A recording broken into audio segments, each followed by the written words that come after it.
पराठा तो माशाल्लाह आप सबको ही बनाना आता है, मगर जब इसमें हो रात की बनी आलू गोभी, घर के खालस मसाले और इसमें हो हस्बी अल्लाह फूड सीक्रेट्स का ख़ास टच, तो ये नाश्ता बन जाता है चटपटा, खुशबूदार और सबका फेवरेट। आइए देखते हैं कैसे बनता है ये मज़ेदार आलू गोभी का पराठा। ये देखें माशाल्लाह, ये हमारे पास आलू गोभी का सालन है जो हमने रात को पकाया था। हमारे घर में जब भी आलू गोभी, आलू गाजर, आलू मेथी या खुश्क दाल बनती है तो बच्चों की फरमाइश होती है कि मामा सुबह इसके पराठे ज़रूर बनाइएगा। आलू गोभी को हमने खुले बर्तन में डाल के मैश कर लिया है, ना बहुत मोटा और ना बहुत बारीक। अगर सालन में नमी हो तो इसको ख़त्म करने के लिए हम एक ख़ास टिप इस्तेमाल करेंगे। हमारे पास गंदम का आटा है जिसे हमने हल्की आंच पर तकरीबन 5 से 6 मिनट तक रोस्ट कर लिया था।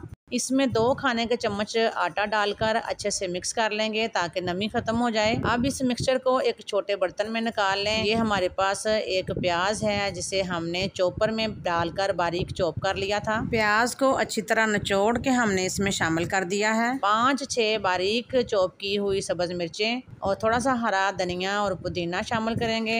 अब डालेंगे घर के ख़ास मसाले, थोड़ी सी लाल मिर्च, नमक, खुश्क धनिया, गरम मसाला, काली मिर्च, जीरा, थोड़ा सा आमचूर पाउडर और 1 चम्मच अनारदाना पाउडर ज़रूर डालिएगा। इसी के साथ पराठे का जायका बहुत मज़े का होता है। इन दोनों मसालों की जगह आप लेमन जूस भी डाल सकते हैं। ये देखें माशाल्लाह तमाम मसाले शामिल हो गए हैं। अब इन सब को अच्छे से मिक्स कर लेते हैं। 2 छोटे पेड़े बनाकर उनकी छोटी छोटी 2 रोटियां बना लेंगे। एक रोटी पर फिलिंग रखेंगे, ऊपर दूसरी रोटी रखकर किनारे अच्छे से बंद कर लेंगे। बेलन के साथ हल्के हाथों से बेल लेंगे। पराठे को गरम तवे पर डालेंगे, दोनों तरफ से अच्छे से पकाकर इसके ऊपर ऑयल या घी लगा लेंगे। इस टाइम पे अगर तो आपको ये रेसिपी अच्छी लगी है तो वीडियो को लाइक और शेयर ज़रूर करें। अगर आप चैनल पर नए हैं तो हस्बी अल्लाह फूड सीक्रेट्स को सब्सक्राइब भी करें। हमें सब्सक्राइबर्स की ज़रूरत है, टाइम तकरीबन हमारा पूरा होने वाला है। और जिन लोगों ने पहले से ही हमें सब्सक्राइब किया हुआ है उनका तहे दिल से शुक्रिया। अल्लाह ताला आप सबको खुश रखे और आपके लिए आसानियाँ करे, आमीन।